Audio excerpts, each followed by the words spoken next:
HMG, the recognized symbol of excellence in sports entertainment.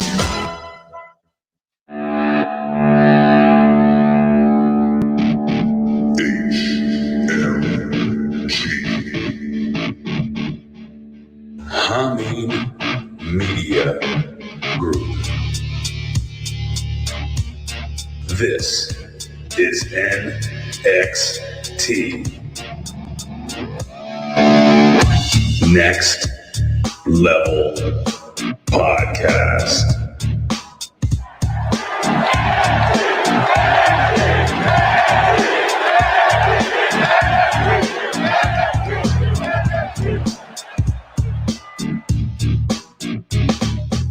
All right, ladies and gentlemen, this is your Next Level Podcast, and this show is brought to you by Rodecaster Pro. Yes, ladies and gentlemen, this is the very first time you're hearing this silky, sexy fucking voice on the Rodecaster. But ladies and gentlemen, I am not the main event. I am the opening match, I guess you would say, with the whatever the fuck of this tag team.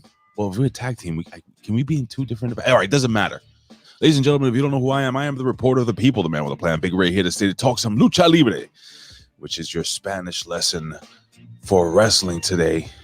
But ladies and gentlemen, here is the main event of the evening.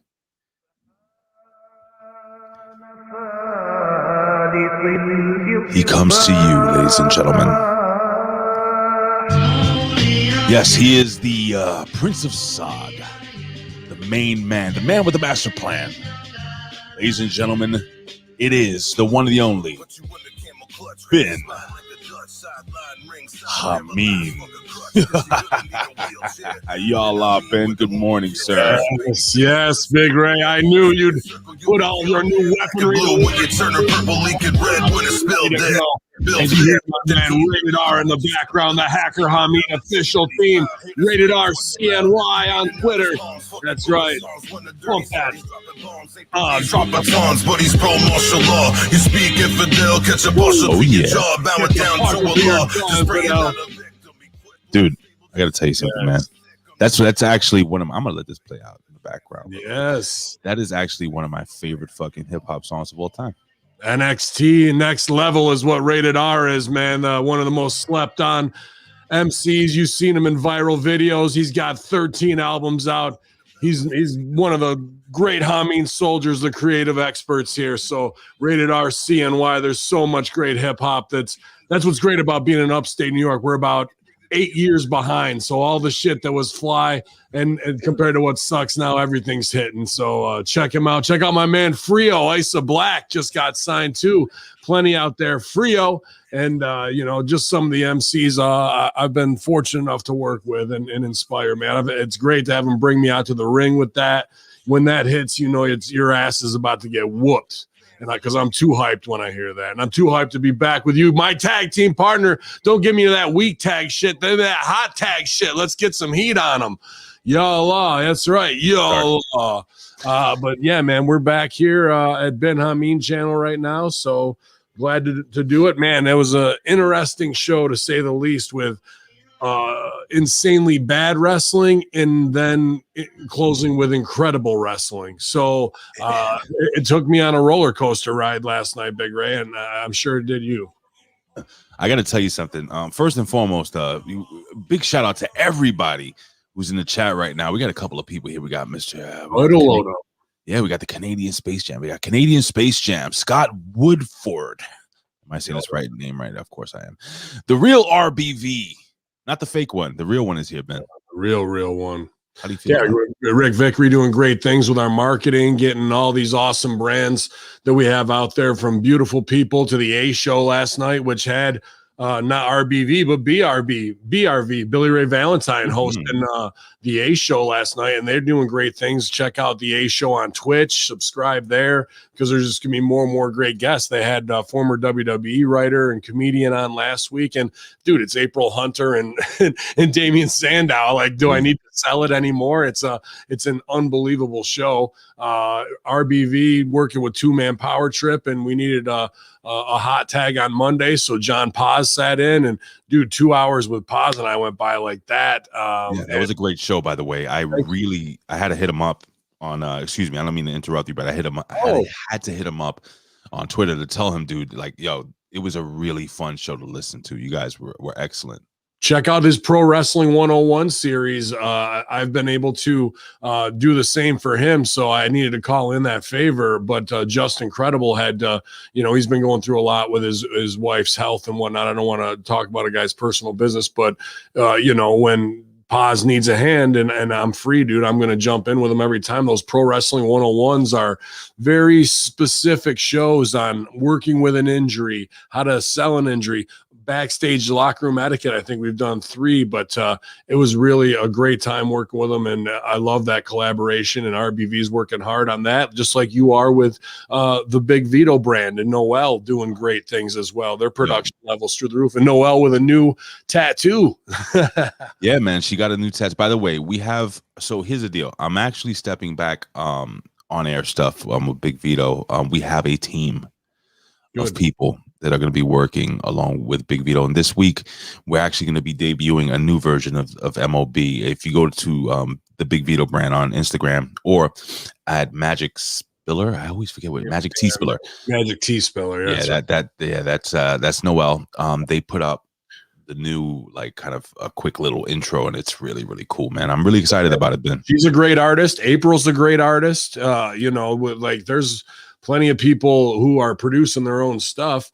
Even the beautiful people were like a little intimidated at first. So we got to record this and send this to Hamin, but then we chop it up and do the, all the teasers and help with the promotion. That's what I'm saying. RBV is working on all those brands. A great Goldilocks episode with Angelina Love too, man. So whether it's Russo's brand or here at Hamin Media Group, and dude, our own propaganda master El Plaja putting out some Conspiracy Horseman stuff that he put together. Phenomenal work, dude, by everybody.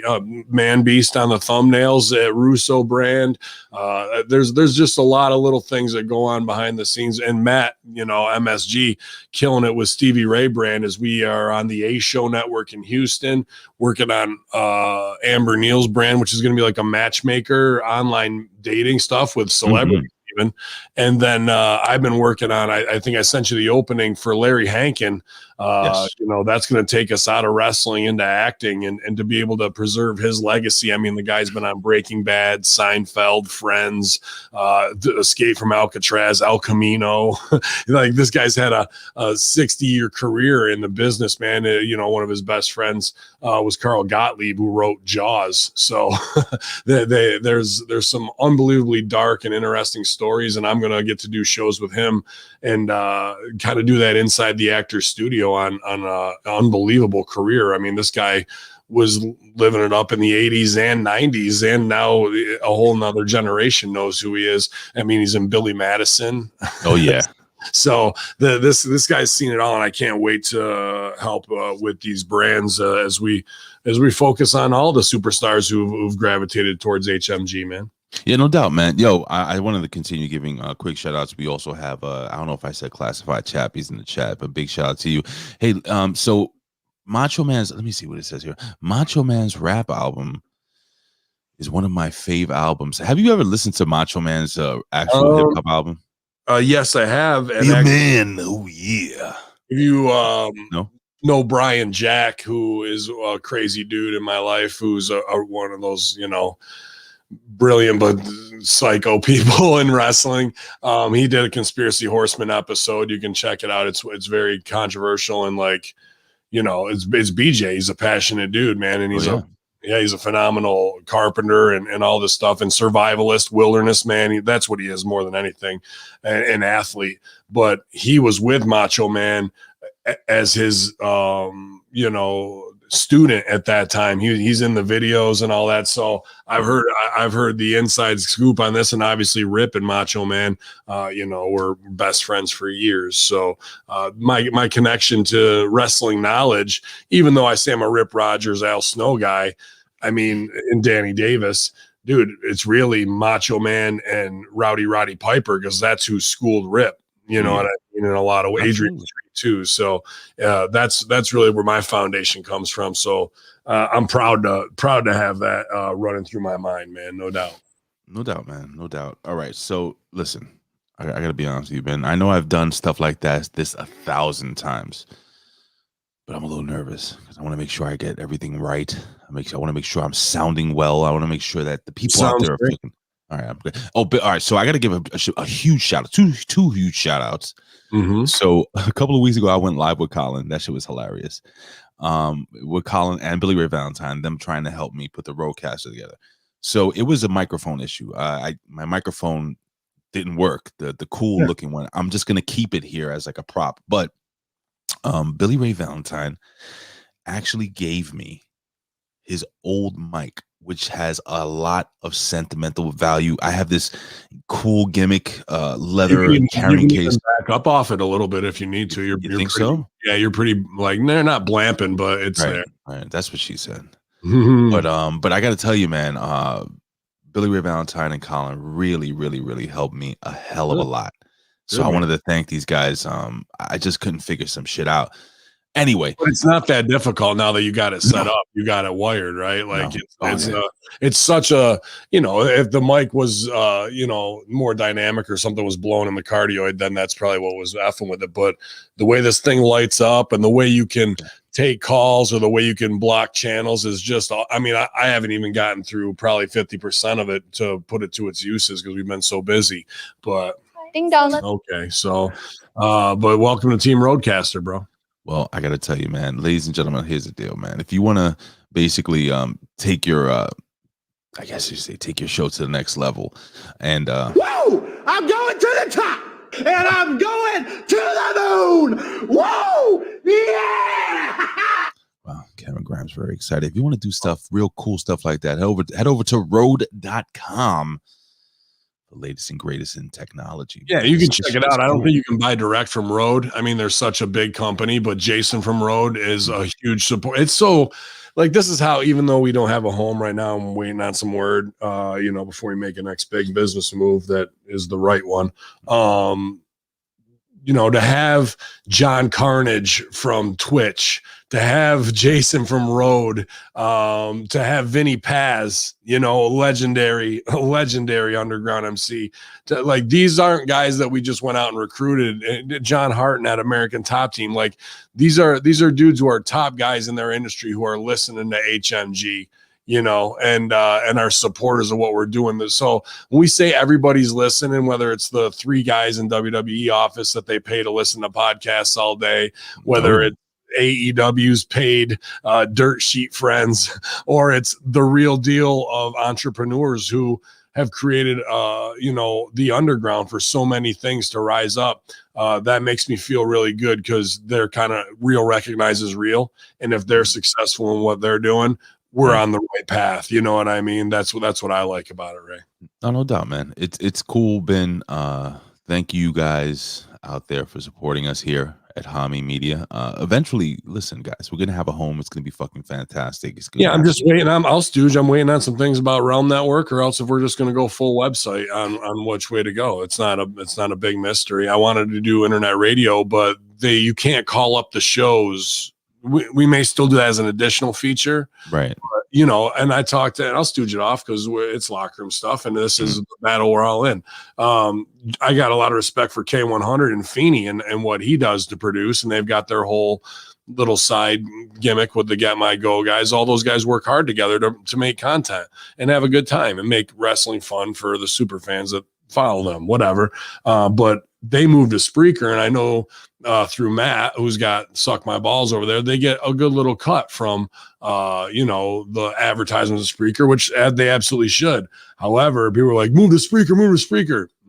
As soon as, dude, you know, talking to Feeney, a couple of their shows got whacked for fucking putting music in or what have you. And Conan, I think, feels the same way I do. It's a big part of who we are and our like and shared experiences that crosses borders so much when we're trying to be divided all the goddamn time that's a hill I'm willing to die on. So I'm just going to find a home where we're unfuckwithable with it and keep on keeping on. So is there's that just a word? Unfuckable? What is yeah, unfuckwithable, bro. That's what I'm unfuckwithable. Yeah. Can we hashtag that? Do that shit. Yeah, man. Yo, we got 15 right now in the chat, which is actually a pretty That will be number. up to 35, 40 by the time we're done, bro. Yeah, I mean, numbers have been up. We got Sonic the Hedge Rat. He is here. Good morning, gang. Hey, listen. So somebody wrote something here before we even start the 3 count. I just have to show this really quickly. Are you insane? Are you insane? NXT is missing that AEW Dark has one of the Acclaimed kissing the loser's hand and rubbing his body. Or how about insulting your mom sucks? That's, I mean, AEW is just killing it with that kind of stuff. Right? God, the forbidden back door. I got to get that clip. So again, Dude, I feel bad because I watched some of Impact, but and those dudes, Sammy versus Trey Miguel. Trey Miguel was killing himself, bro. Yeah, I know. And there was some iffy spots that are just dangerous on the outside that the girls didn't have to do, but they went hard too, and they kicked ass. But that fucking curb stomp from dude. Didn't I message you? Yeah, I went back and watched it. I was like, fuck. Holy shit. But then in the main event, when the forbidden doors open, and I like Omega, and Swan's my 2CW brother too. But fucking they try and plan all this top rope video game shit, all the biggest spots that they wanted to be falsies, and every one of them got fucking sad trombone botched. So you can't even really replay that main event because all the fucking that they wanted to do to outshine. You weren't gonna outshine Sammy and fucking Trey Miguel. You're just not gonna. I don't know what to tell you. Did somebody say? Dude, I felt bad because I want them to succeed, but I just look at how good Matt Sydal versus Omega was on AEW because, dude, they went against everything they should. They didn't do any Japanese dumb bullshit. No. They did OVW style. No. Obviously, Sydal can fly better than almost anybody in the world. Agreed. And he didn't do any of that shit. They wrestled and told an arms and wrist lock story that was phenomenal. What did we do here? The exact opposite of that. Get your shit in, plan shit that nobody can really do. Yeah, and then it all falls to pieces. They'll do something so perfectly right. Mm-hmm. Learn nothing from it. They'll learn nothing from it. Yeah. And if everybody got their shit in earlier in those matches, I was hoping they'd go out and do what they did with Sydal, and no, we didn't even get close to it, bro, and it all fell apart. I feel bad for them. Yeah, I got to tell you, man. But even though there was some crazy shit. Who was it that did the curb stomp? It was what's her name? Who did the fucking thing with Santino? Tennille Dashwood on Deonna Purrazzo. Holy shit. I was like, wow, this is so fucking bad. Dude, she literally she pushed her foot into the back of this girl's neck, and she did a shoot curb stomp. Yeah, dude. I mean, it's not.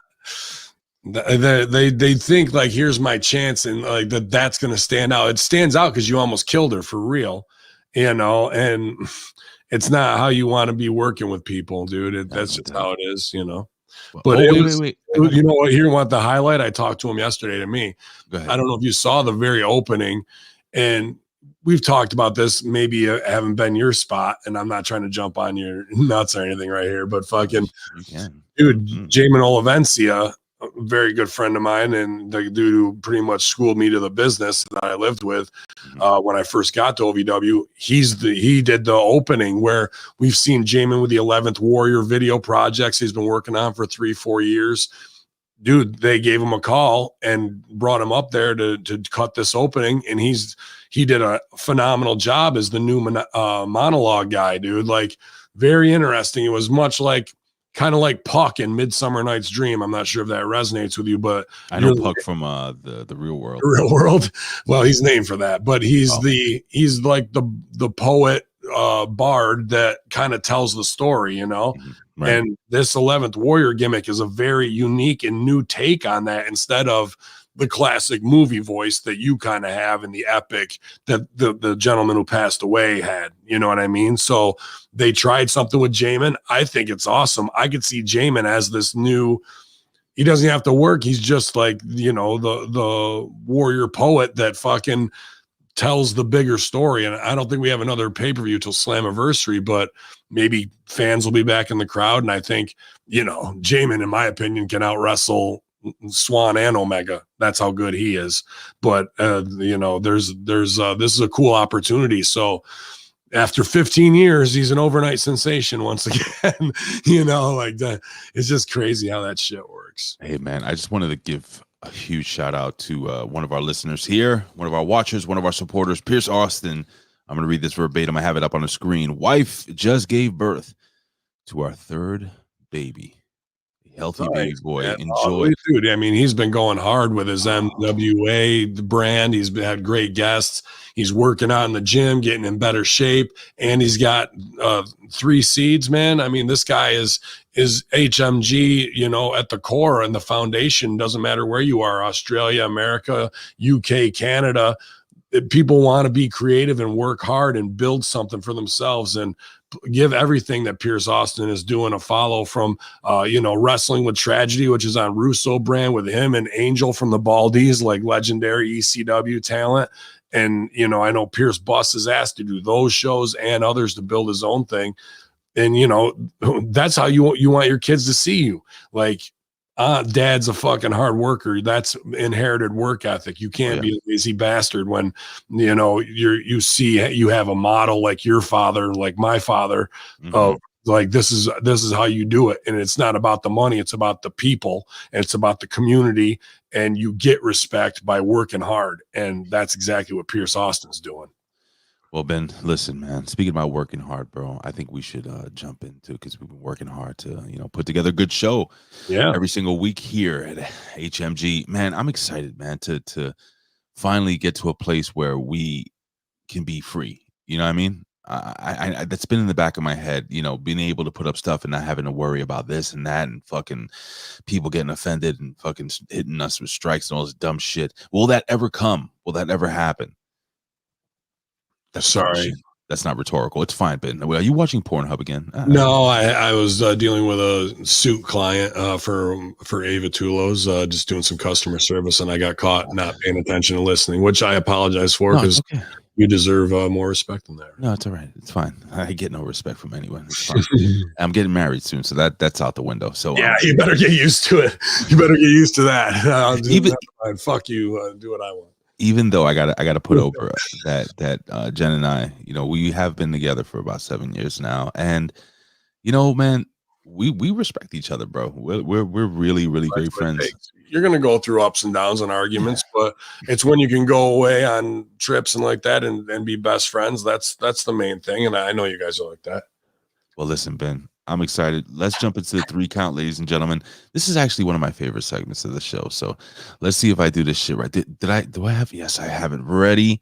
And dude, I swear to God, this is it's crazy, this thing, dude. It's $600 is the price point. You can go to Sweetwater, Amazon, wherever you want to go where you like to buy stuff. I say support local as much as you can. Oh yeah. Apple Music, but the Roadcaster Pro and MSG is here too, and you can ask him about it as well. For the price point, $600. This thing, if this was 1998 and this came out, this thing would be $7,000. Yeah, easy. Easily. What I do, and I'm not just putting it over, dude. I number one, I love the way it looks. I love how easy it is to fucking use. It looks really cool. It looks very professional. You know, you don't need to get a super expensive mic arm. You know, this one cost me $14,000. You know, this is graphite. Graphite? Is that expensive? Yeah, this thing feels like the Millennium Falcon, bro. Like when you're laying up. Done it. But let's do it. 3 count. Let's get it. All right, ladies and gentlemen, it is time for the 1, the 2, the 3 count.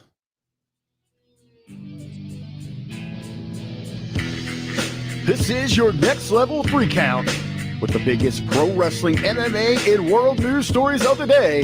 Now, back to Big Ray and Bin Hamin.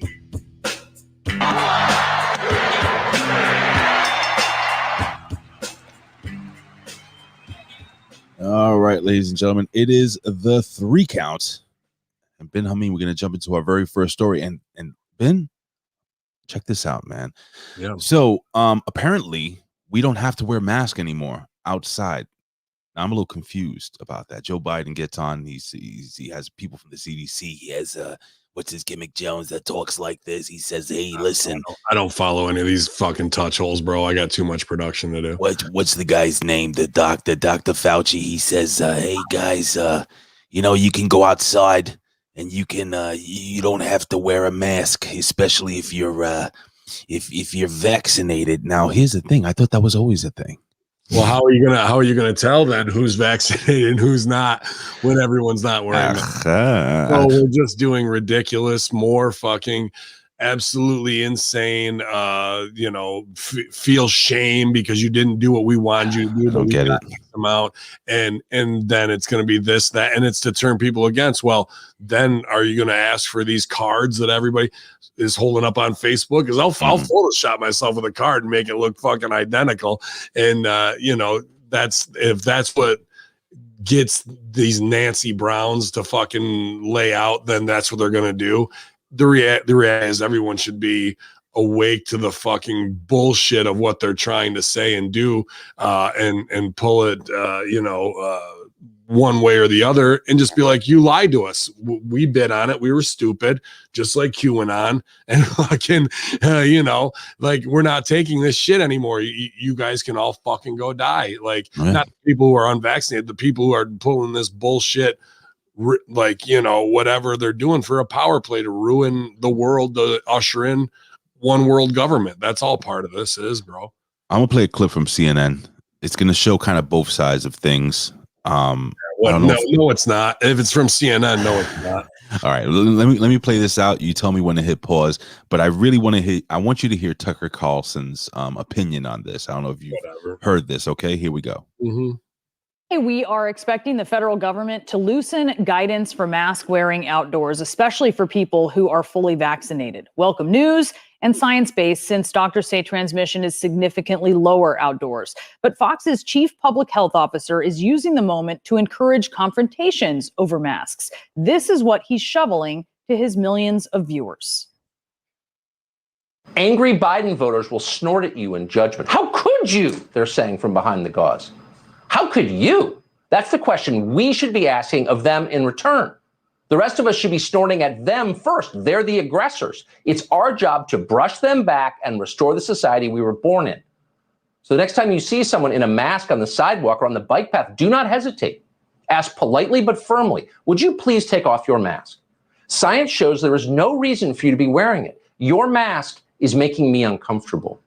All right, I'm going to leave it right there. He is telling his viewers to confront people who are wearing. All right, shut up. What did you think of that statement, Ben? I mean, I think, you know, people who are Nancy Browns and World Star fucking fanatics are going to do confrontation and dumb shit like that just to do whatever. I mean, I don't call for that kind of shit of like, go against people on the streets. Like, not to me. If you're gonna confront anybody, it's confront and eat the masters, bro. Like, it's not the brother one-to-one, because that's keeping us separated, because that's somebody who I look at on the street with a mask. Do as thou will. If that's what makes you fucking sleep better at night, fine. But don't also, as long as they're not looking at me going, dude, he needs to have one on. Like, if you're gonna confront me that way, then I'll fucking snap kick you in the fucking throat. That's just what I can do. Like that. So if you gotta, if that's somebody whose brain is affected to do confrontation, like, and people usually don't confront me like that. So, you know, this whole thing is an exercise in compliance. It has nothing to do with health. So on this brother one-to-one thing with Carl Tuckerson saying that, that's what Vince calls him. You know, like I don't sell for that. I don't put that over of like, yeah, do it. That's just him trying to be edgy on fucking TV, and that is going to result in somebody who's not as open-minded as a Hamin Media Group listener to fucking go and do some dumb shit like that while they tape it so they can use Tucker Carlson as the root and whatnot to go, because all they're really doing, these companies, CNN, Project Veritas exposed them how many times? They're going to use fucking global warming next for taxation and fear. They're going to tie COVID into it. Everything they do is headlines and fear tactic. Now, if you're not an open thought thinker and an underground person and you're mainstream and you're getting fed that all day, what do you expect people's mind to be like? They're submitting to mind control. I watched so many people that we all do in our timelines do that. And that's just a sad truth of what the 85 who don't got a clue really are about, man. So I'm not a proponent of what he said and what he's trying to do, because I want everyone to be together to end this bullshit and not wear masks at all, not shame people into it. And I want unification, and I want the death of the masters from the royal family to the banksters to the fucking bullshitters who fucking rig our elections. I want them all gone. I want them wiped from the earth. All the pedos, all the fucking insider trading motherfuckers. I want them gone. And that will never happen because Carl Tuckerson is a goddamn, shill for the fucking people who want to keep us divided. So it's on both sides of the ignorance of fucking, you see it even in your timeline. What was it? America said, or, make America. And then the other day before that was COVIDiots. These hashtags that come out of nowhere. So a bunch of people who know they're in the wrong can then get a stab in on the other side and keep the argument going. These aren't organic things. They're all part of a big over-plotted use of social media, paid for, with Twitter endorsing, YouTube banning and demonetizing, Twitch going softcore porn, but we can't watch fucking Brody Lee's memorial show. You tell me I'm the crazy one in this, because all the moves I'm making are just normal. Everything they're doing exposes the greater fucking, work of what they're trying to do. And they're using trans as marketing too. That's the next other big play. Whether the YouTube creators thing that I had to fill out the other day, just as a survey I wanted to see, 5 of the 7 questions were about how you identify with sexuality and what you are. What? What does that have to do? And if it was like to check the white mailbox, okay, you're done. But do you identify as these things? We want to be more inclusive, and fuck out of here, man. Like, we see you coming a mile away. That's why the Oscars in the last fucking 3 years went from 29 million, 22 million, and 9.8 million this year. They've recognized Hollywood and all this shit, overexposed themselves, and cut their own fucking throats, bro. The numbers prove it. The Oscars, that was a big clusterfuck. One of the worst Oscars, from what I'm hearing. Why would you even waste 2 seconds to put it over? Then they bump out this fucking Glenn Close thing where she tries to put over that she knows doing the butt. All that was a fucking script that was given to her to fucking memorize and read and make it look organic. She is a great actress, but that's what you're going to do, a bit that can now cross over a septuagenarian white fucking market into the Black Lives Matter movement. And that's all that shit was, dude. That's all it is.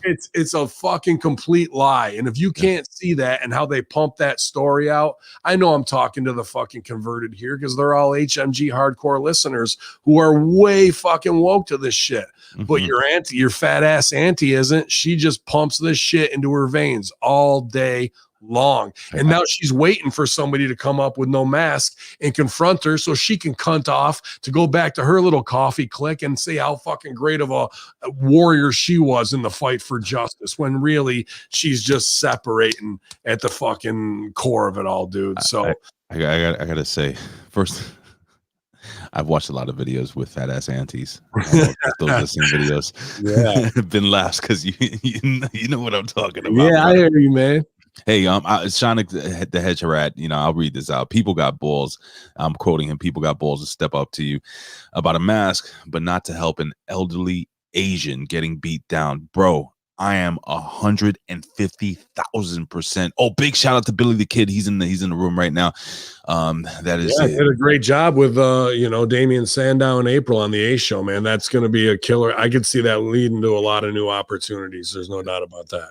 I was stooged off that this was going to happen, in our private undisclosed chat with I and Colin. Man, if you guys could see half the things we talk about, which I'll never tell you, I'll die before I tell you. It is one of the most fun chats. Kayfabe chats are what it's about, but NSA knows it. What it is. They got a whole log. Ain't that the fucking truth? All right, so listen, I'll put it this way, guys. You know, whether you agree with wearing the mask, whether you agree with not wearing the mask, whether you feel comfortable getting vaccinated, whether you don't, I think what Ben's basically saying, tell me if I'm wrong, Ben, to each his own. You know, you shouldn't have to force feed something down somebody else's throat that they don't believe in, they don't want to do. This is the whole thing about this country. And depending on where you're listening from, you know, I'm assuming that most of the people that listen here have somewhat of a quote unquote freedom to kind of, you know, do what they want with their lives. You know, we have people in the UK. You don't like UK, it's neighborhoods locked down within 7 blocks. Within fucking Australia, it's people stooging each other on Facebook. Our boys in Ontario just got locked down. They're ruining business again there for no reason at all, because Trudeau is a big part of the New World fucking order government too, bro. Our guy in Germany that we talked to can't go and work UK, Joey Legend, because of how locked down they are. Right. It's bullshit, bro. Like, I know we want to fucking be like, we know what the bigger picture here is, and these types of things are to keep us divided. And I get to each his own, but really it should be, brother, I hope you don't wear the mask anymore soon. I think we're going to be good now. How do we approach that conversation? Because once we start unifying, then we put the fucking heat back on them. Then we go, why was fucking Epstein and Ghislaine Maxwell VIP guests of the Clintons? Where is the fucking $65,000 in hot dogs, and what's going on with fucking the propaganda of Netflix and the Obamas being on there? Tell me the rest of these fucking Hollywood motherfuckers that we need to send to jail so this shit doesn't, like, they don't want that, dude. They want to go, gas $3 fucking bucks. And here we go, dude. And it's mass taxation.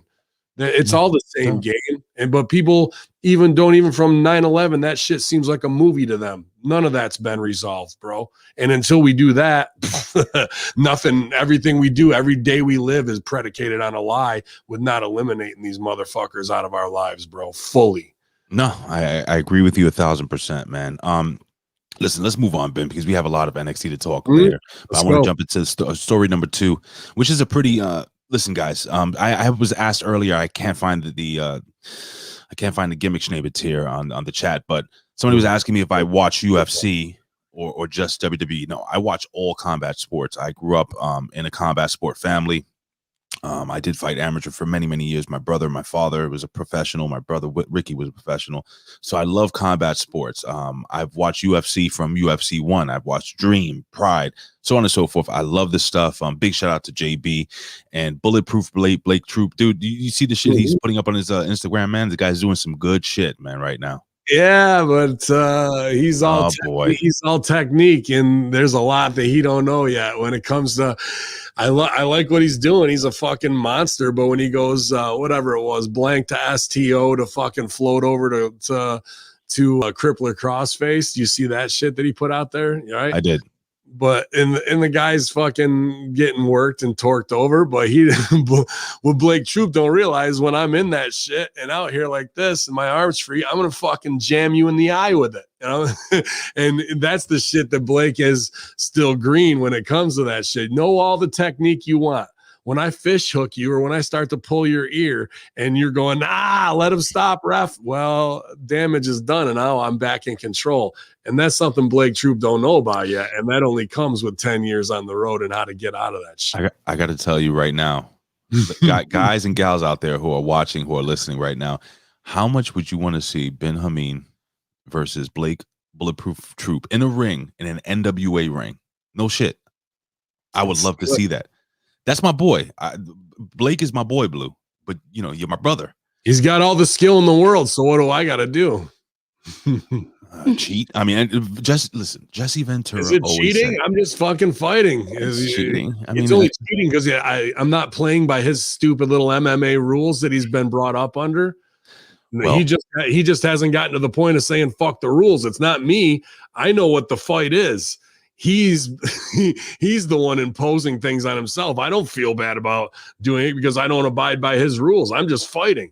So you keep grapevining arms and choking out and leaving that other one up there. And then after about the third or fourth time I stick my finger in your eye or in your mouth, you're gonna do things differently.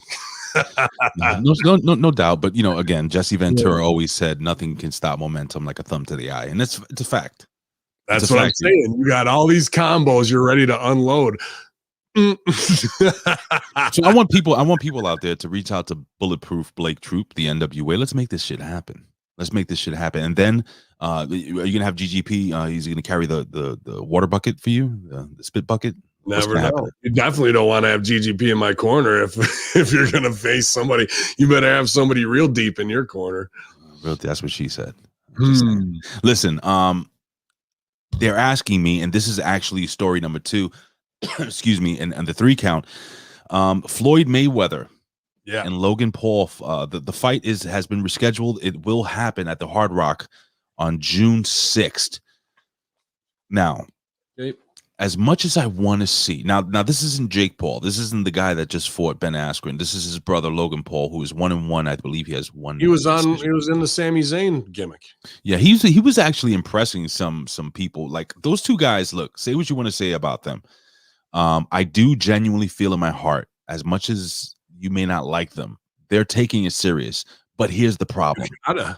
Here's the problem, guys. I'm 45 years old. If I got into a street fight right now, my muscle memory would kick in, and I would know. I would definitely know what to do more than the person who, Yeah, a street fight's different than a boxing match, though, bro. So what I'm saying is, well, dude, I know a street fight too. I'm not stupid. I'll pick up a brick. You're not gonna go 15 minutes in a street fight. Let's go. Street fight's done in 35, 40 seconds. Oh, no doubt. And it always goes to the ground. That's why, my dad put me in jiu-jitsu when I was very young. Not Brazilian. But anyway, neither here nor there. It's good to know how to wrestle. It's good to know how to what's that? That's what Acidic jiu-jitsu. Acidic jiu-jitsu. That's right. I'm a Lower East Side kid, brother. He hit me. He's Broadway. Represent, motherfucker. No, but all jokes aside, man, this is what I'm trying to say. Look, you got a guy like Logan Paul, you got a guy like Jake Paul. These guys have only been boxing for a couple of years. Now, with that being said, I think a guy like Jake Paul has come a long way, but he's knocking out tomato cans. He's looking like Homer Simpson, bro, when Homer Simpson was boxing. Neither here nor there. I want to see Logan Paul get his face smashed in, but that's not going to happen, or will it? That's the beauty, bro. That's the beauty of it. Is you want these guys have heat. They're good at marketing. They're Hollywood douchebags.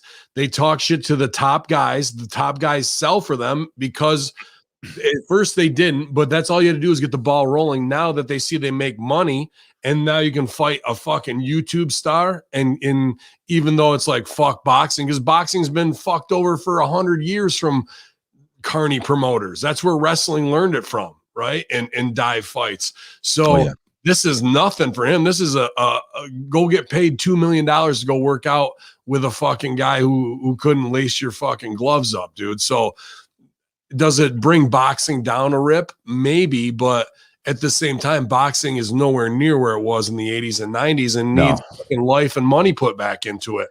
And if this is the way to do it through some carny fucking way, or the Legend series, that Tyson's doing, so be it. And everybody wants to see these blonde cocksuckers get knocked out. Oh, so bad. So bad. So that's wrestling 101. That's selling tickets. What do heels need? Oh, they need heat. Heat. And do those guys have heat? Oh my God, they have so much heat. Fucking pay it off, and pay it off with world champions whooping that fucking ass, bro.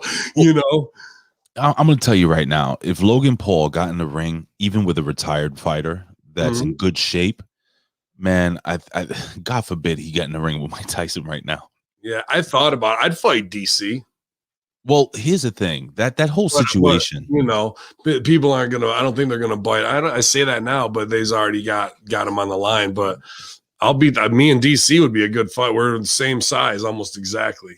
Do you agree with Society Reviews here? We have the gimmick on the screen. Drew McIntyre should be training in boxing so they can promote a fight with Tyson Fury. Are we talking a kayfabe fight or a real fight? Because Tyson Fury knocked this dude fucking into next Tuesday. I'm sorry. Versus who? Drew McIntyre versus Tyson Fury. That would be good. It would be good, but Tyson Fury is an elite boxer. Right. Yeah. I don't know how Drew throws hands. It looked good on the poster, but Drew would get killed probably in the first round, dude. Yeah, dude. Like you have to understand. The world champion is the best of the best. They make it look easy. That's why people think that they can do it. You don't have the 10,000 hour rule, let alone the 100,000 hour rule that those guys have to be. That's what it takes to get to that level, dude. So I'm really intrigued, and the story here is that this fight is going to happen, Logan Paul, excuse me, and Floyd Mayweather. But I'm really interested in this whole DC thing. Now, DC is more of a wrestler.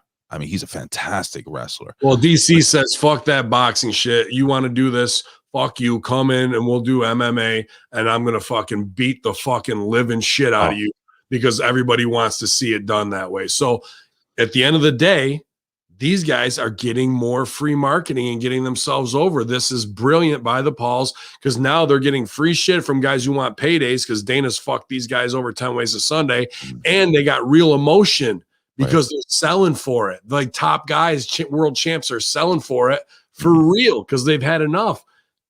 Dude, that's worker 101. You either get them because they won't put you over and people rib on them, or they fucking sell for you and you're over. So either way, it raises their clout. That's just good heel work, dude. Yeah, that's identical to what we did with Colby Covington. Matt saying that Tyson Fury just signed a 2-fight deal with Anthony Joshua. Dude, that I got to tell you, man, I am excited. Like the heavyweight division is revitalized, in my humble opinion. It's actually the heavyweight division in boxing, in my opinion, is the best it's been. And hear me out, since the early 80s. Well, no, since the 90s. I'll say since the 90s. In the 90s, there was some dope shit with Lennox Lewis and all them. Yeah, dude. Right. But I'm saying the quality, I'm sorry, Ben, the quality of fighters, the quality of potential fights in the heavyweight division, the champion himself, everything all together. I think, see, boxing is good. Boxing is really good when the heavyweight division is good. Yeah, but here's the thing. It is good there. But what you're seeing now with this dumb shit or this sideshow shit is going to do more to get more buys on that main event because people are interested now in a different realm of seeing, this sideshow freak show. At least they're in the fight game. You brought them in the door, even if it's some weirdo shit. Now there's a better chance that the buy rate will be up 10% on the legit fight because the underground circus shit is drawing people back to it.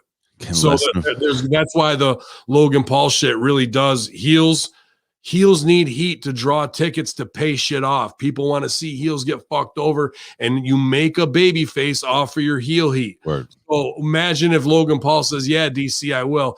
And DC beats the fucking shit out of him. Will. Close to the point of where he is almost knocked out, and DC lets him get back up so he can fuck him up some more.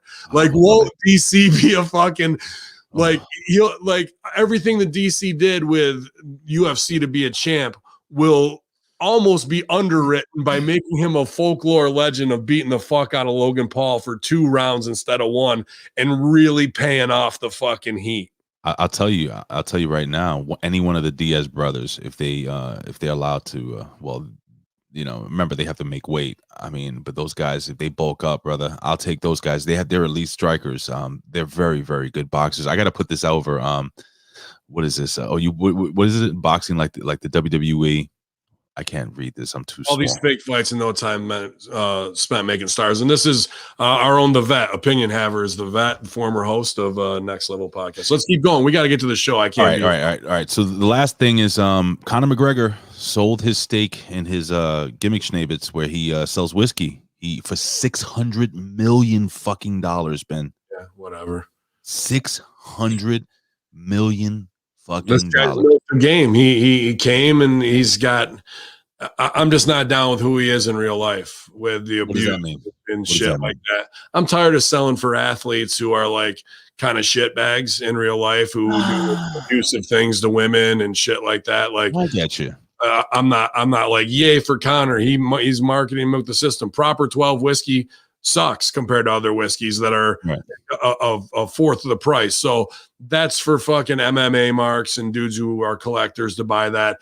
And he knows when to get in and get out and make a huge fucking killing. And when you have that kind of money, it fucks with your head because you can do whatever you want in life because you know you can buy your way out of it. So whatever, dude. He sucks shit through a straw. Poirier knocked him on his ass. Now he's going to get an even bigger payday to come back and fight again. And if he wins, it's a total work and Poirier's laying out. So you're really whoring everything out at the end of the day. Meanwhile, the guys on the undercard are making $5,000 and $9,000. It's the same as WWE stars who are still making money. It pisses me off to see what NBA, NFL make. They don't do a tenth of the work that fucking it takes to make it in wrestling. And they're getting $10 million signing bonuses and crying about shit. Fuck them. Fuck all those high paid athletes and fuck Connor McGregor too. Hashtag fuck Connor McGregor. Ben. All right, man. Well, we got through the 3 count, my friend. Ladies and gentlemen, again, thank you for joining us here on your Next Level podcast. Hey, you know what? It's time to talk some NXT.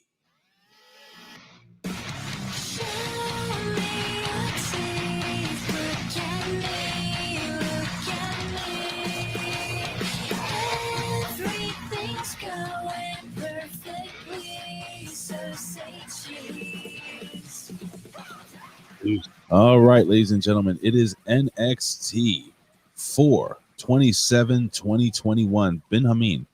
Last week, man, we had a really, really good fucking show. A couple of spots here and there, but holy shit, man! I got to tell you, brother, this Dakota Kai Mercedes Martinez match was just the drizzling shit. What a terrible open, bin. Why don't we break this down, buddy? I mean, it's rotten 101, and it shows why NXT is a developmental. This was, I don't know how they let them bring this indie shit into the WWE ring. Just the spots they were doing, dude. When she tried to do whatever fucking flapjack or whatever it was, and Dakota Kai's face smashes into the mat, we're fucked right there. Like, she was concussed. I thought her jaw might be broken. And then they get nervous because they know they're fucked up, and they hit each other for real harder. And there's another spot where Dakota Kai goes to do the run, and old girl moves. Dakota Kai's leg goes over the top, and it's supposed to be hooked in the second row. This is video game shit that they imagine in their head. These are no real spots that they practice and get over. So everything they're learning in practice, they then go, fuck that. We're going to do this in the ring instead, and go back to doing Berwyn Eagles Club fucking shimmer and shine shit. That is nothing more than a ripoff of a Will Ospreay match that is also wrong in 90 different ways as well. That's what's trickled down into the indies to make girls think they're good wrestlers doing things at half speed that are these bullshit spots. Then they try and do that in a WWE ring, and the camera captures how ignorant they are to even working for TV, from where they pin and how they set things up. They just don't have a clue of what they're really doing in this sport. But the fans put Dakota Kai's over because she was in the women's Royal Rumble, and she's got, like, dude, no, she's terrible. It's exposing bad, and she's got no muscles. Nope. She's got no body. Nope. And she's got a face like Bailey. So, like, where is the money written on this girl? I don't see it. She's got a face like old Charlotte Flair. Yeah. And the girl she's working is supposed to be led by her. She does that thing. Her leg goes over. She's selling it like it's caught. It's not. The girl comes over. She iggies to her right away. Tuck my leg in there, and it's caught. So she's on the cell. It's so spot heavy, business exposing bad that they don't know how to work in the moment. And even the camera's caught right up on them, and the girl's getting heat on her, and she goes, roll me over. Like, the camera is right there in your face. You're calling spots, bro. Yeah. You know, this is something I noticed watching NXT over the last couple of weeks. If this was pre-taped, this never should have made it to TV, dude. This is business exposing bad from everyone involved here. Something I noticed watching NXT over the last couple of weeks, Ben, is that they call a lot of spots very, like, blatantly on TV. They don't know how to do it the right way. Also, they don't know how to fucking sell. And, like, could I call any spot I want at you right now, Ray? Sure. Why? because I can't see your face, Ben. Right, because I have a beard to cover. If I have long hair, I'm going to be down on the cell. If I've got to fucking do whatever while I got you in a hole, I'm going to tuck my face down. They don't care about wrestling and learning how to do it the right way. No, they have no idea. There's a referee there also that he tends to lead the girls. I don't know if he's like a referee that they put him there because maybe the girls are shit. Yes, he looks like an Indian dude or like Guyanese or something like that. He's good. I mean, the refs in NXT are really Excellent. good, man. Well, no. What's her gimmick? Joanna from AEW is the greatest referee of all time. Yeah, sure she is. Yep, she's terrible. Best ever did it. You know, that pissed me off, by the way. That really upset me on Impact Wrestling. I'm old school. I don't think a referee, unless the referee is part of an actual storyline, should be, out there and be like a star or whatever the fuck you want to call this person. When Dave Hebner and Earl Hebner were doing Twin Magic with Hulk Hogan, that's a different story. When you have a dangerous Danny Davis betraying the British Bulldogs and became part of the Hart Foundation, that's a different story. This shit makes no sense to me. Let me tell you this across the board in wrestling, and why it doesn't work, and what they say is the evolution. Impact. We have supposedly the greatest worker in the world with Rich Swann, another great worker. Mm-hmm. They tried to do all this indie bullshit in these massive video game spots. How'd that work out for them? I don't think it was that great.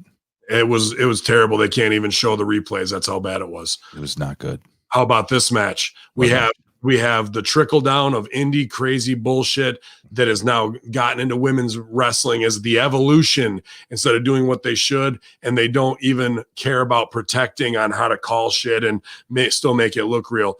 And they're trying to call all these video game spots. How did that go for them? Not well.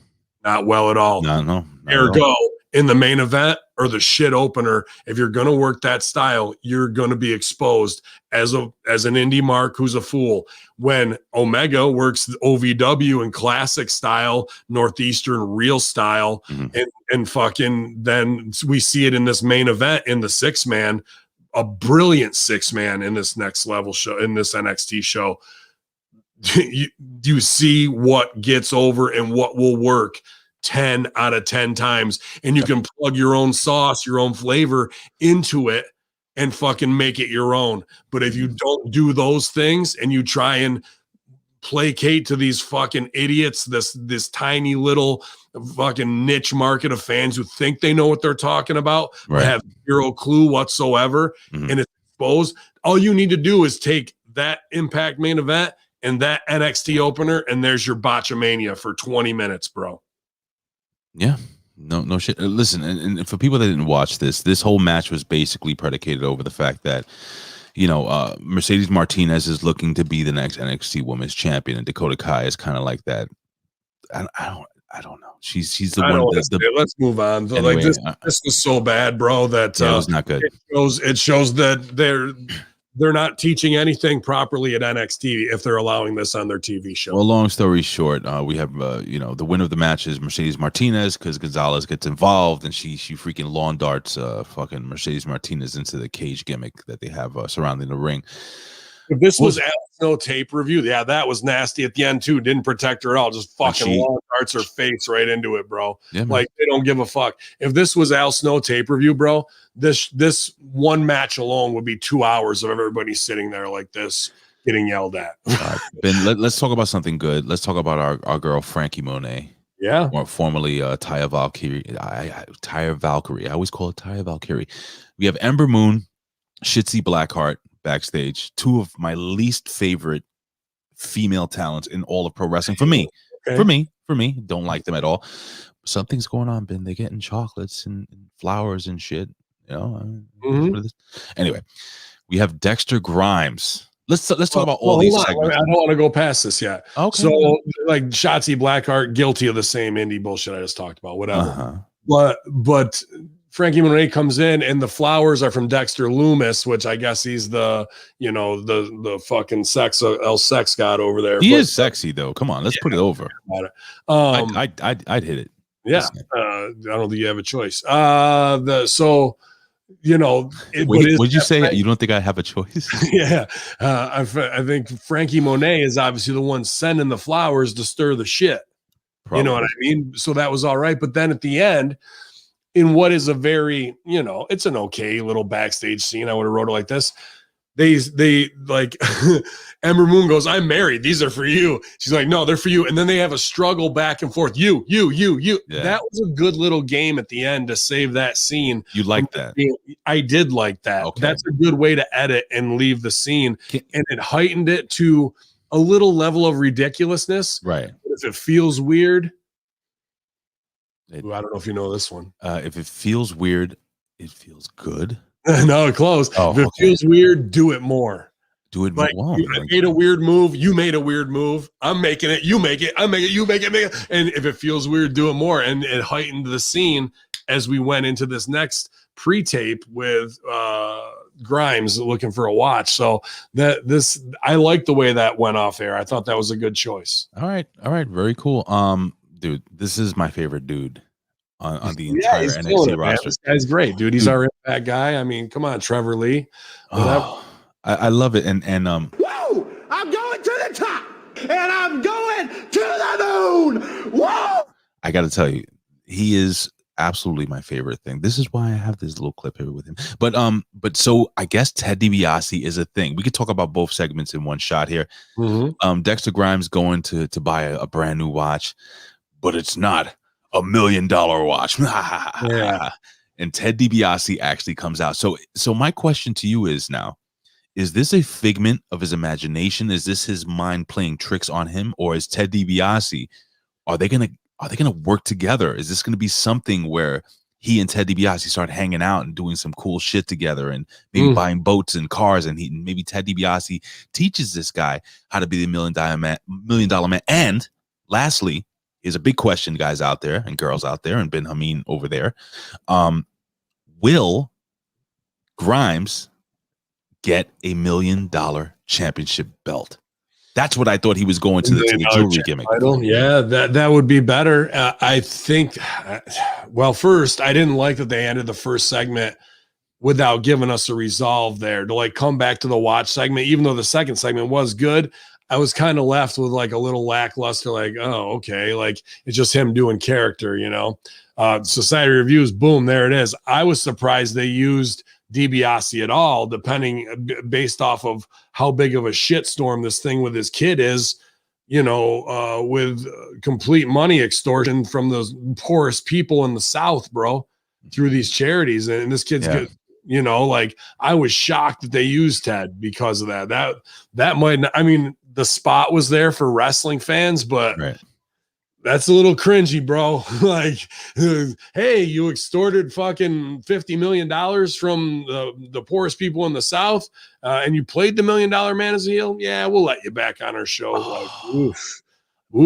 I'm putting this over right here. The real RBV, Rick Vigory, the $1 billion Bitcoin belt. Yeah, dude. Like they should have the doggy coin face on the fucking front of it, dude. It can't be the same dog. It has to be like a pit bull or like a fucking poodle or something like that. I don't know. I think why not do the recognizable thing? They might give him a fucking $1 million in Bitcoin for doing it. He alone could help drive the price of Bitcoin.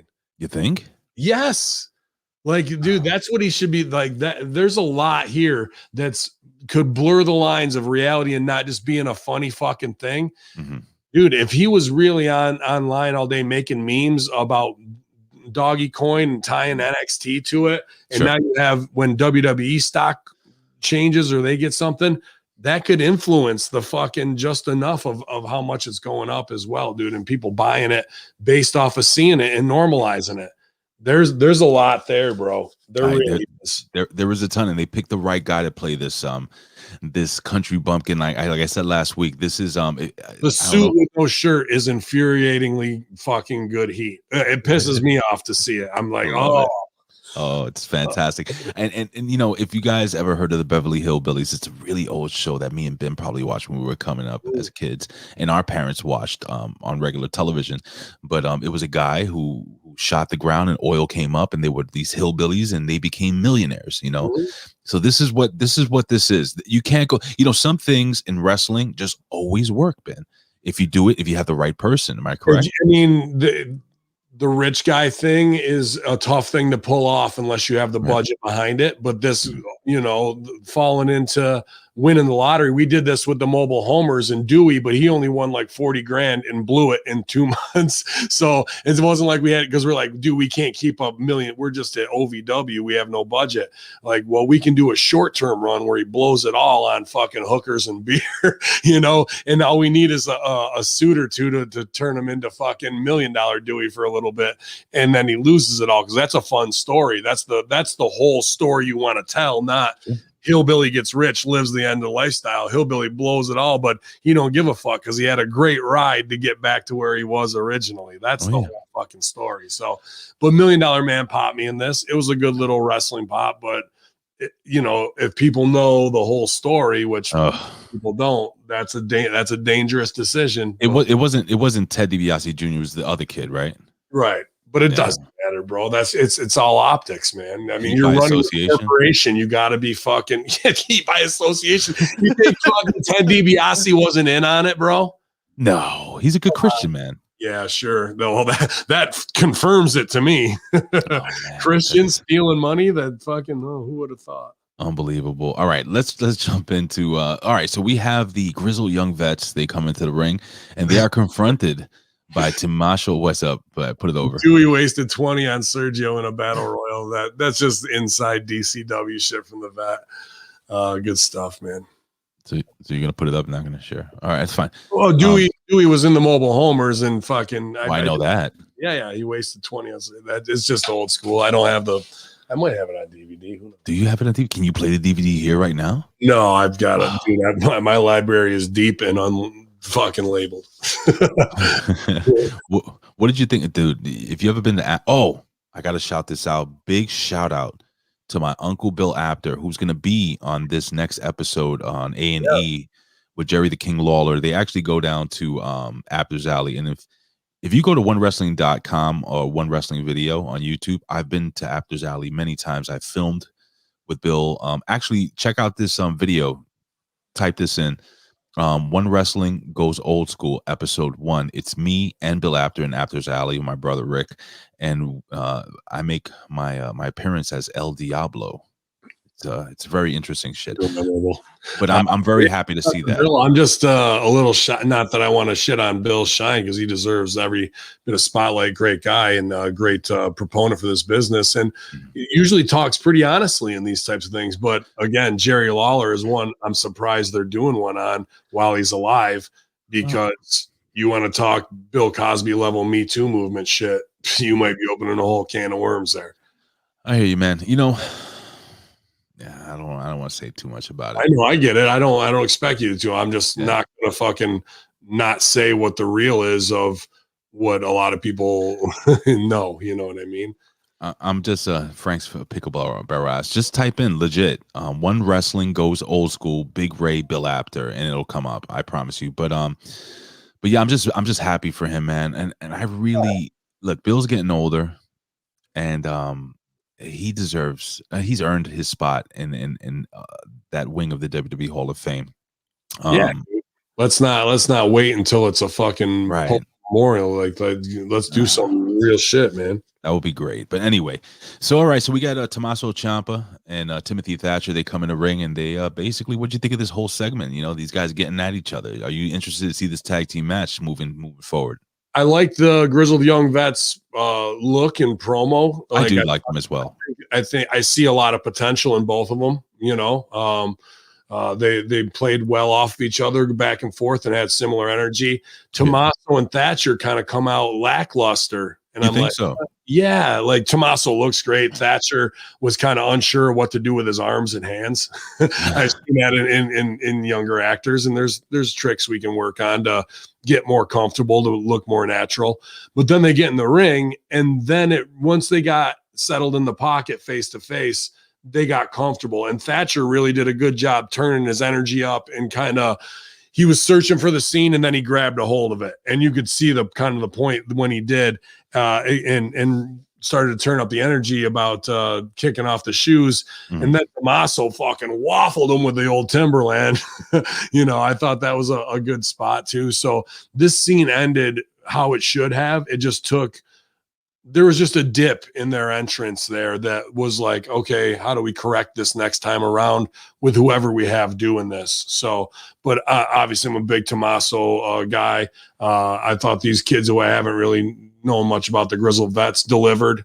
They got heat and it got paid off by the more over guys in NXT. So, it sets up for the tag match. And then the heels in the tag match should do something dastardly to get over on.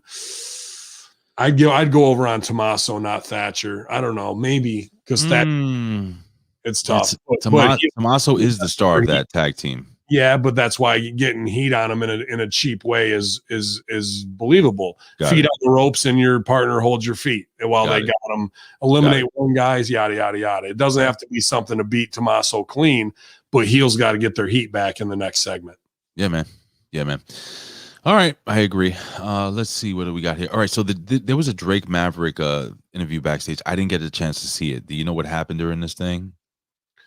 What was this again? I'm sorry. Drake Maverick, Rockstar Spud. Dude, this was a good little backstage. I didn't get to hear it. Well, everybody else is pretty, trying their best, but not at top level yet. Tommaso could be, obviously, but when you see what it takes to really do it, you'll see it in a guy like Drake Maverick. We've seen it at Impact. Rockstar Spud can deliver on whatever you give him. You want him to be the gay little valet to Damian Sandow? Fine. You want him to be EC3's best friend? Awesome. You want him to be Rockstar Spud? He can do that. You want him to do the marriage thing where he's fucking talking about getting laid but not getting laid? Bingo. Like, you want him to be 205 Live champ, the crybaby Daniel Bryan interface? Hits it out of the park. There's nothing this guy can't make work. And even in this promo where you think there's going to be a turn on Spud, Spud calls it out and says, I've been watching wrestling for my whole life. You're either going to turn and go with Imperium, or you're going to screw me over and leave me and kick the shit out of me and leave me laying, and he goes, oh, I've got my eyes on you. And then none of that happens. So he calls out the WWE scripted moves that we've all become accustomed to in this promo in a very real way. And then it doesn't leave much for Big Man to do and saves him from having to try and match that energy. So, dude, Rockstar Spud is just that, bro. He fucking, and he's, shocker, a Rip Rogers guy. I agree with you, Frank's pickle barrel ass. I always say that Timothy Thatcher looks like he would fight you in an alley for a ham sandwich. Dude, that would be awesome. Like, then the thing is, let's have Tim Thatcher lose everything and become a homeless man who will fight you for a ham sandwich in an alley. I like that. Yeah, no doubt. All right, so, dude, I'm going to play this quick little 1-minute gimmick because I thought this was one of my favorite segments of the night. Here we go. Let's say that.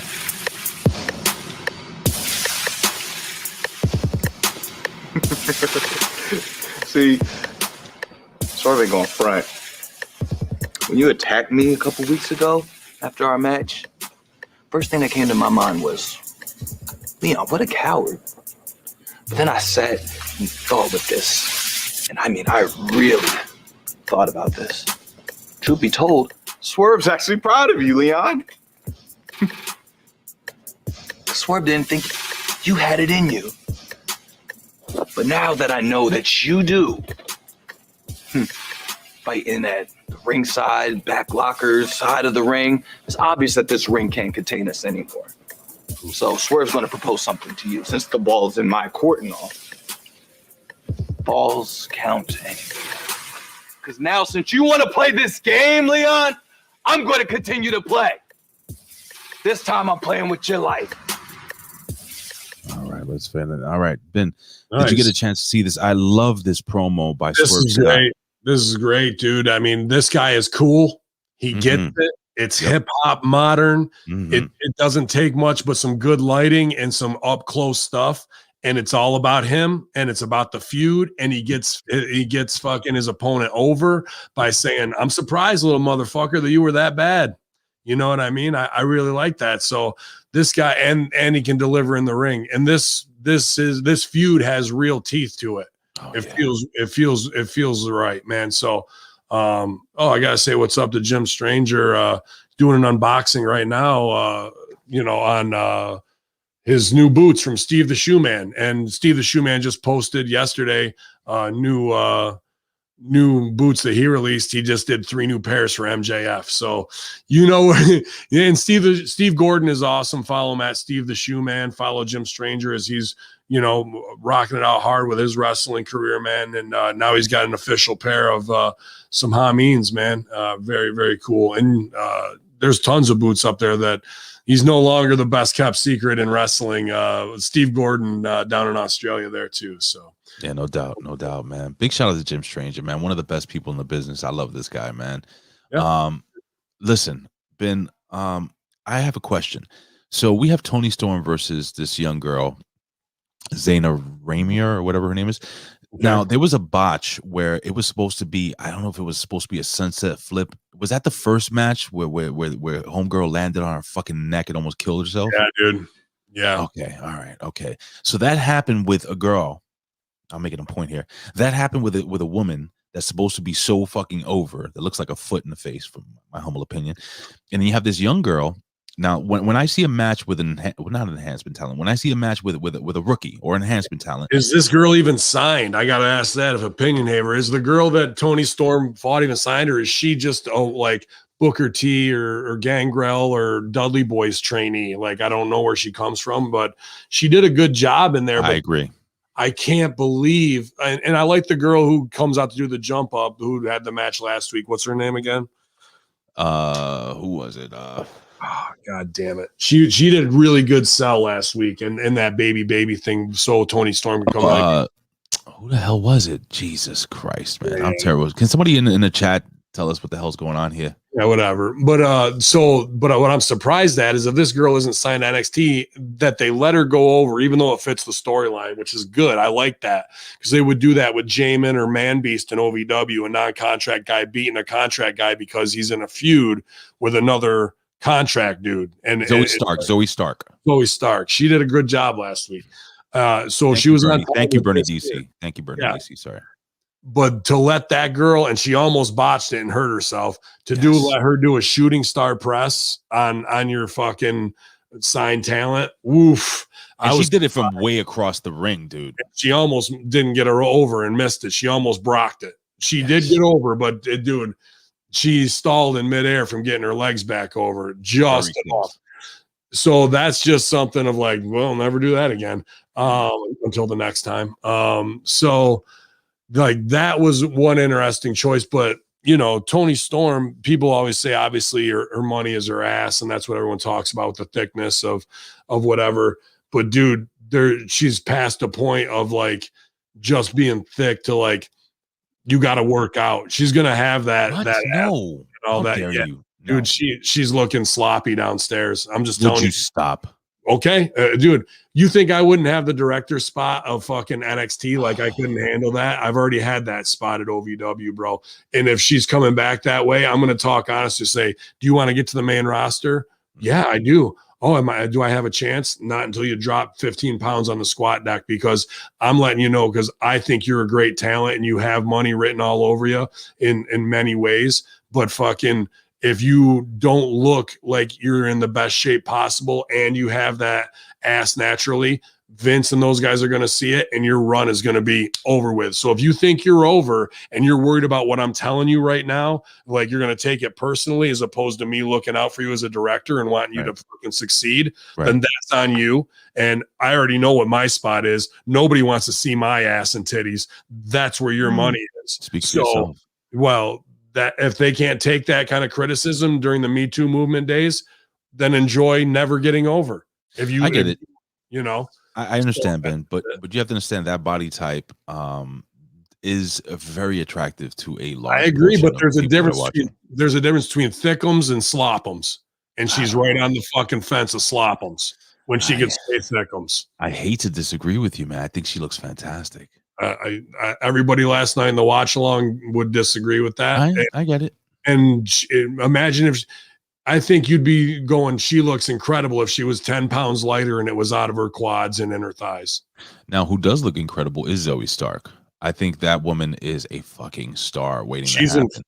Yeah, she just based on how she was selling last week, she's probably, if we're going, 0 or kindergarten to 12th grade level, Zoe Stark's probably a 10th grader, as opposed to those girls in the opener who are in kindergarten pissing their pants still. No, I feel you, man. But yeah, man. So the underdog goes over here with, of course, Tony Cakes was basically distracted by Zoe Stark. So this is going to lead into something moving forward. But listen, what do we got next? We have we have a promo. Oh no, backstage we have Santo Escobar. We can talk about that a little later on because we have to talk. I just got to go in on my man the vet here because I know how she's built. Short, fat, and squatty, I'll ask nobody, but her upper half is hot and she's not, out of shape. But you also know, like, girls like Melody and Serena and fucking Soze and what they made all those girls do. Cherry Bomb, or not Cherry, but Cherry from fucking Deuce and Domino. Right. And what WWE expected of them and what they made them do. And even taking girls like, who's the Scottish girl? Nikki Cross.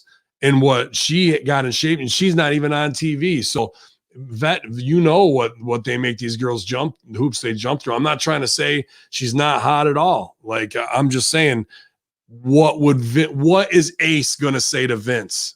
And why would you give Ace a chance to fucking bury you? Be like, this girl's got an ass, but she's lazy because she won't get on squat deck. Because if she dropped 10 pounds, you'd really like her.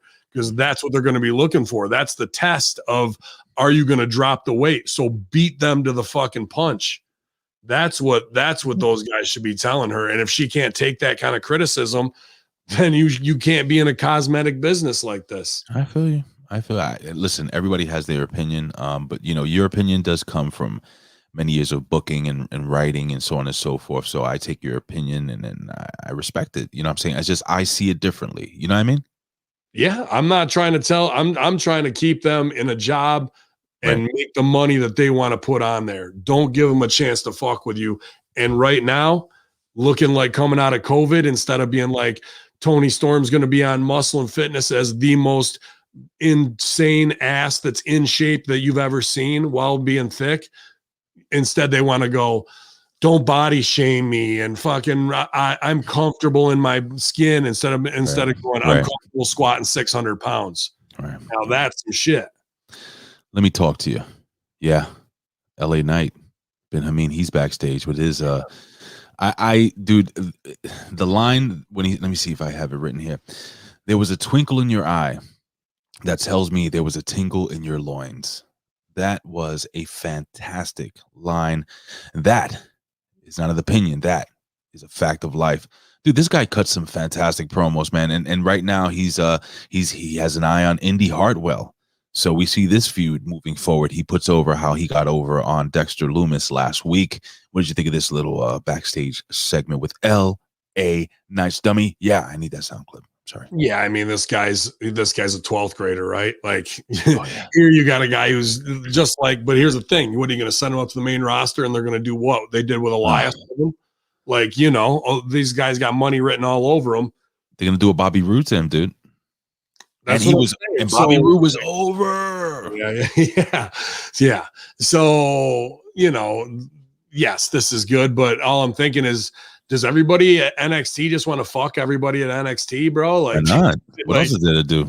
Well, that's a quick way to get fired and show that you don't really know what the fuck you're doing in this business. In my opinion, you don't shit where you eat, right? And fucking when you're like, oh, I want to get that pussy every other segment is about somebody, a secret admirer, or even if it's Naya and Garza and the wine sommelier, everyone just wants to bang each other in Florida. And I'm like, dude, go to the beach and fucking be a superstar and get some side piece instead of making this every goddamn angle as somebody wanting to fuck somebody.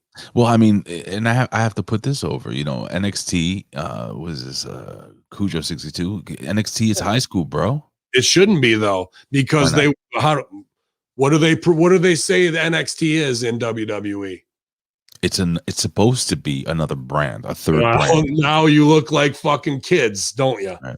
Well, I don't. You're not taking wrestling seriously. You're thinking with your fucking dick, and I want to date this person and Pat. Like, okay, then you're not a third brand. Don't say that you're this thing and show me another thing. But wasn't that really a thing that they really focused in on a lot during the Attitude Era and the ruthless aggression era? Everybody trying to bang each other, people going on the Vince McMahon's desk, kiss my ass club. Hard to do in 2021. It's not going to work in 2021. But isn't that what we want? Don't we want more of that? I do, but not the way they're doing it. Okay. So what would you change? You have to go. NXT is the sexiest brand. We've got the hottest asses, and you show Tony Storm, and you show Killer Cross's girl, and you show a big makeout session. You show fucking Dexter Loomis's massive quads, and you fucking. I thought you were going to say something else.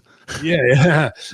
Undisputed era for the twink boys at home rubbing each other, whatever it is. I don't know. And fucking, even for the Big Bear, show him all the hot chicks. But then you have to pitch it that way, not fucking, oh my God, he gave you flowers. The secret. Like, okay. All right. Yeah. All right. Well, listen, I just wanted to let everybody know that Everrise has something to say, but nobody cares.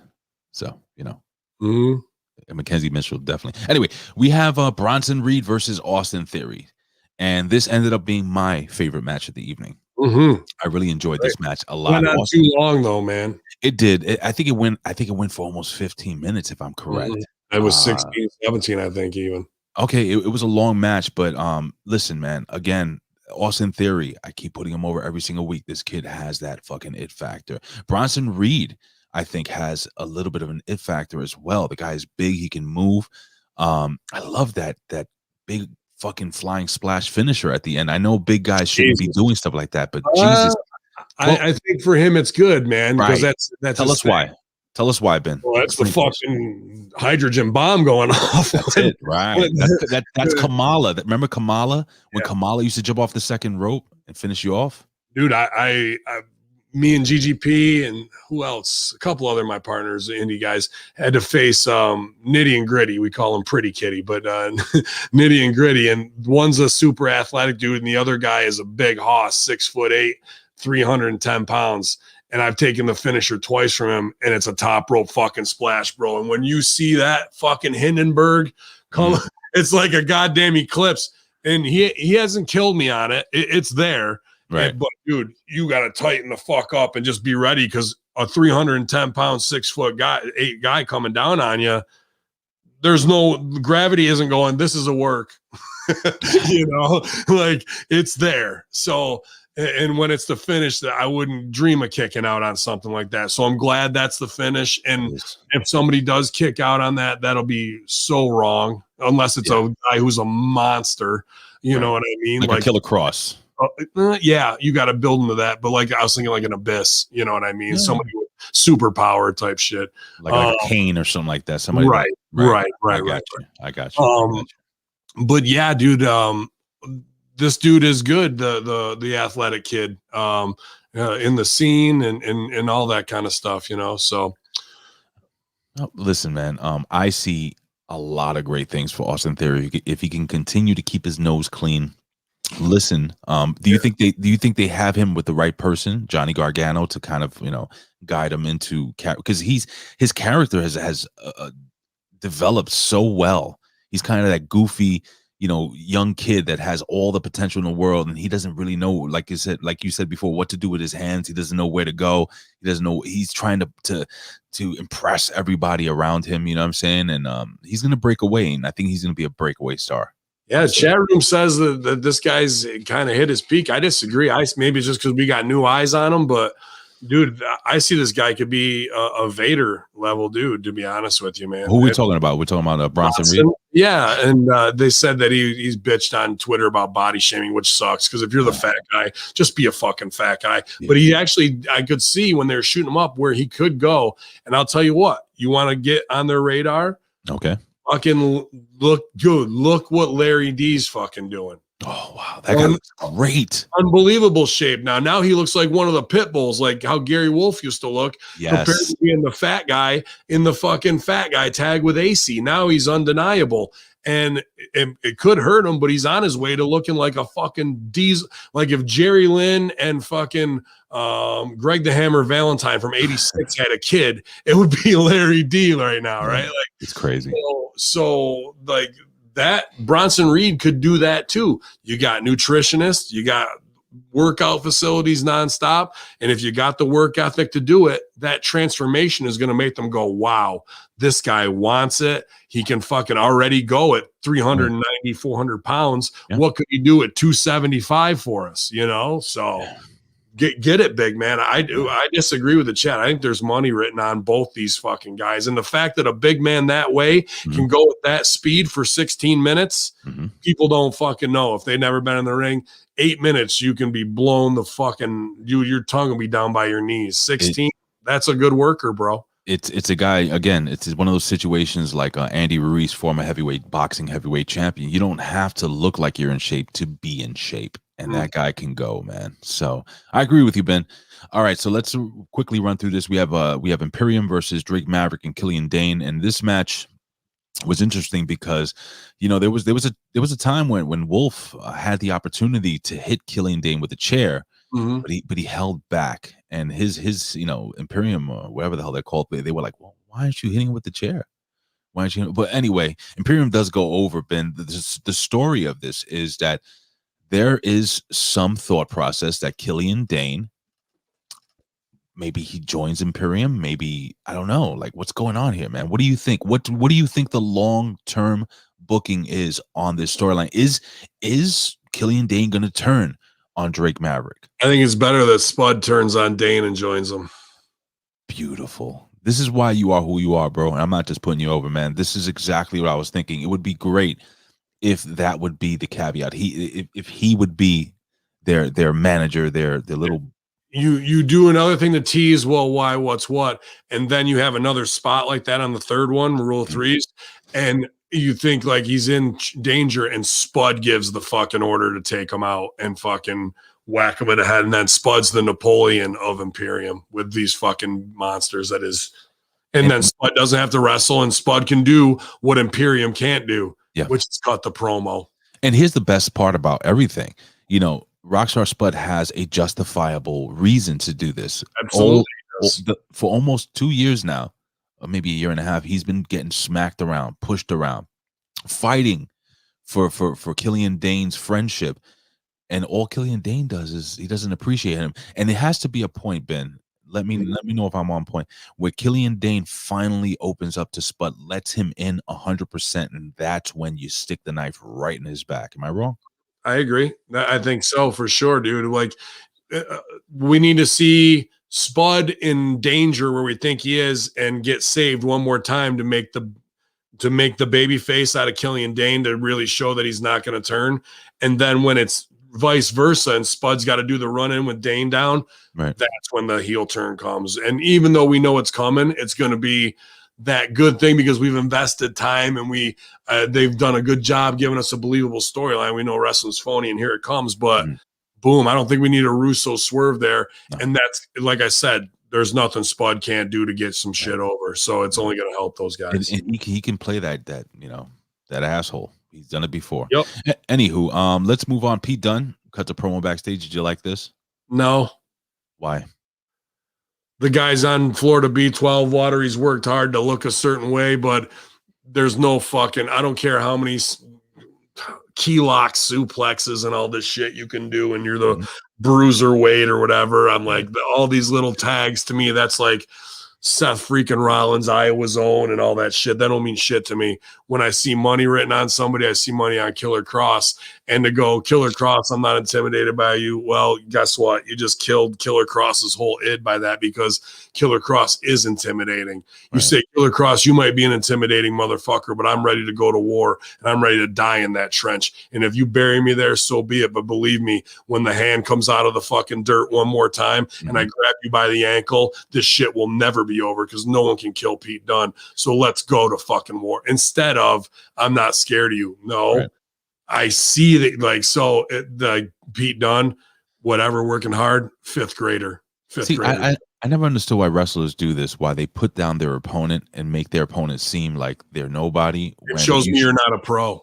Right, It shows you gotta, me you're not a pro, bro. like, seriously, I'm gonna if me and Bin Hamin are in a fight, right? I'm gonna be like, yo, Bin Hamin is a fucking he's a killer.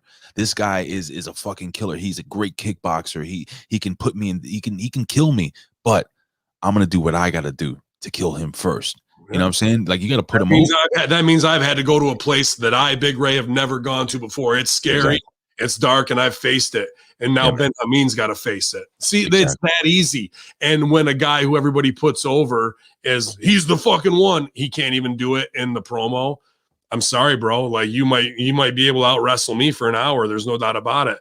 But at the end of the day, that shows me he still don't get it. Not yet. He will. He'll get it eventually. But right now, that's fifth grader to me. Bro. Will he? Anyway. All right, Ben. So we're running down. It's almost the end of the show here. We got Jesse Command, Leah versus Shitzy and Ember. And it's a no contest because they get attacked. Any thoughts on this? Well, the two girls that they're in there with, I'm like, Shotzi and Amber, they get over in their fucking entrance and it's whatever. I don't care about the match. Then they cut to their opponents. Hold on. That's Robert Stone's girls. Dude, it's the goddamn Iconics standing there in front of me. Dude, I thought the same shit. The same gear. The one girl's got curly brown hair. The other one's got straight black hair. It's hilarious. I thought the exact same thing. You fire the fucking Iconics, who are just finally getting it, and now you're going to have a whole nother group that you got to build up for the next 5 fucking years to even become remotely competent that look identical to the Iconics. Same shit, This dude. is where WWE is vindictive and has their fucking head up their ass. Yeah, man. Every single day.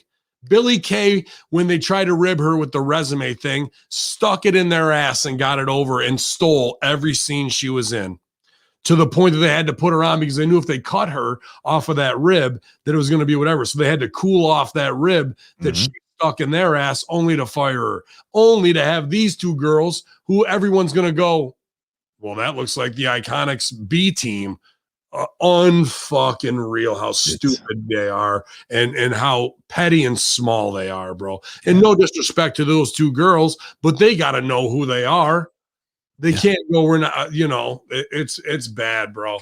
That shit is just a bad look all the way around. So I didn't give a shit about the storyline with Shotzi and Amber Moon or anything else that's going on. All I take away is that they've got a Iconics fucking twin team to do something. And if you were going to do that, why wouldn't you fucking do the Edge and Major Brothers shit for the Iconics by having those girls there to do a swap out and bring them up and be body doubles? Canadian Spaceman asks, was this a Carano move? He got some and then hired all these new chicks, maybe cheaper at a cheaper price. I don't think anybody giving Carano anything, bro. Those guys, when they were pulling that shit, when Ace was pulling that shit, that was 2007, 2008. Right. And now those guys are old men who are just creepy old fuckers. And I think that because they can't do that shit anymore, that's a reason why they're gone too. Well, this match ended up being a no contest. Ben, this is the pre-main event. It is a talking segment. Adam Cole being interviewed by some gentleman from ESPN, apparently. What did you think of this? Adam Cole putting himself over? It was basic heel work. And at the end of the day, if there was a real fucking wanted to do real shoot, the interviewer wouldn't have sold for it. He'd have come right back over the top at him, and Adam Cole would have walked off the set. Agree. All right, we go into the main event of the evening, ladies and gentlemen. It is a shitty 6, which we called last week. We knew this would happen, and it did.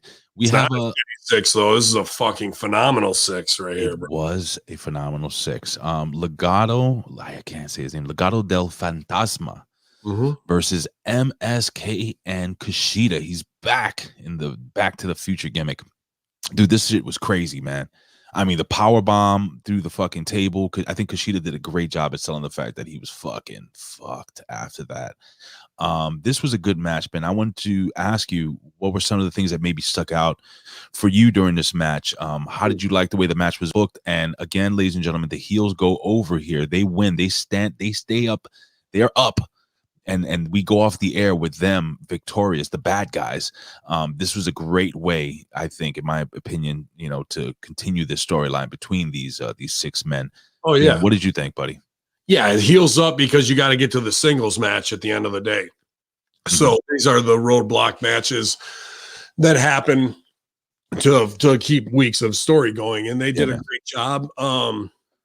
MSK and their promo backstage was a little hokey compared to the Rascals in the work that we got there, but Kushida did a good job with it and get it over. MS Kushida and shit to just tie it in, and that was fun for baby faces. That's what they do.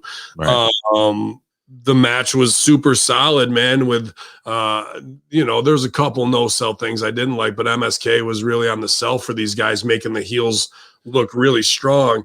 The hot tag could have had one more thing where he bounces out the back and comes over, and he could have gone through the legs or tried to jump over him and catch him and then hit him with something, one more to shut it down before the hot. That would have got him just a little bit higher. Right.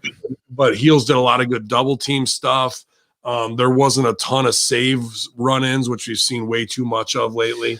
Can I ask you a question? Go ahead. Really quickly, because I listening to you guys reviewing on like the Fuse AEW, there seems to be an issue with a lot of these tag team matches where the hot tag is not done properly, and it seems like you even though you would have changed. They don't know how to do a real one.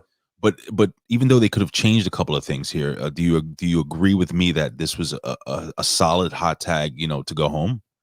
It was okay, but you got 80% value. There should have been one more, almost get him part of it. Like, so I can't remember how they get into it, but it's the roll under and the other guy misses and he gets the tag, right? So he should have had him there to shut him down on the hot tag, picked him up like he's going to do something.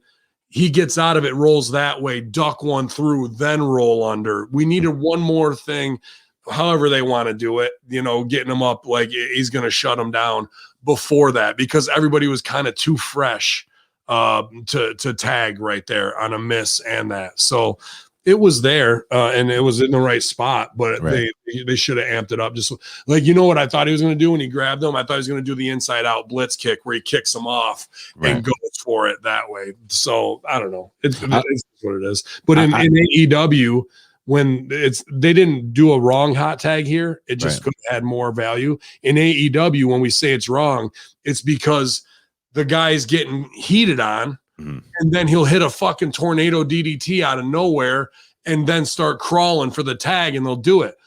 That tornado DDT or whatever the fucking stupid move you have to get your shit in should not be in there at all, because that means you don't need a tag, because you can hit a fucking tornado DDT and then you just dead cell, which kills the art of wrestling, because why are you dead? You just hit a tornado DDT. You should be up a little bit. So that's just indie bullshit that has leaked into the elite wrestling where they don't know what they're doing. And a hot tag has meaning because a guy is under duress and the only thing he wants to do is tag. He doesn't want to get his shit in and hit a move. He needs to get out of there. So if you hit a move, you're killing the fucking hot tag. Well, one of my favorite things is when Kushida comes into the ring, after being out, you thought he was going to be carted off after that power bomb through a table. And when you go through a table, you should be fucked up like that. Yeah. He comes in the ring and fucking Pablo Escobar just drills him with his finisher and dead. I like that fucking armbar shoulder heat spot that he hit him with. Like they gave him like a sky high and came down with in the armbar. That looked like good heat. I really like that. And that's the thing. Heels didn't do cool moves here. They did a fucking bunch of basic wrestling. Dude, and here's the difference between the opening and fucking this. The girls have no idea where they are. They're trying to hook their legs and sell things that aren't even happening in imaginary whatever land. These guys fucking get heat on a guy, position him parallel to the ropes so they can hit the fucking suplex so he can float over and be pinning, looking at camera the right way. I can't emphasize enough how that is what this shit is. Like, that's the difference between being a bingo hall indie guy and not knowing versus being OVW, FCW, Booker T, whatever, trained for TV, to know that I have to position somebody to hit this for my float over. So I'm looking at the camera on hard cam so they can get the shot. Right. It's not just let me get my shit in and look fucking cool. That type of stuff to a real worker is everything. And when I see the girls on AEW hitting whatever sloppy and then doing a full spreader pin wherever it is, and the camera's got to find them, and we get 2 minutes a box shot, hey, thank you. But that also shows me that nobody on your women's division even knows how to work for TV except for Serena. Like, and even Thunder Rosa, really not so much. You know what I mean? That's what the real worker eye sees. That's what a Road Dogg sees, what a Triple H sees. And those guys in the main event were fucking nailing it, bro. Yeah, they were really nailing it. Yeah, MSK is doing a great job, man. I don't see those guys down in NXT for another year. I don't. Maybe till next WrestleMania. As being like a main roster draw. That's the problem, though, isn't it? Like, they're really good, but they're gonna get marginalized. But here's the thing: a guy like what's his name there? Not Escobar. I keep calling him Pablo Escobar. That's Pablo Escobar. He is fucking money, dude. That guy is fantastic. Too bad he's 5'8". How'd that work out? How'd that work out for Andrade? Yeah, but this guy can talk. How'd that work out for Garza?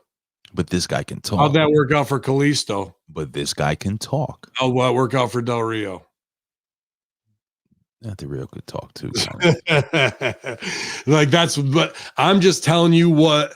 Think as good. Hey! Tito Santana was over. Think about what Vince has seen before him.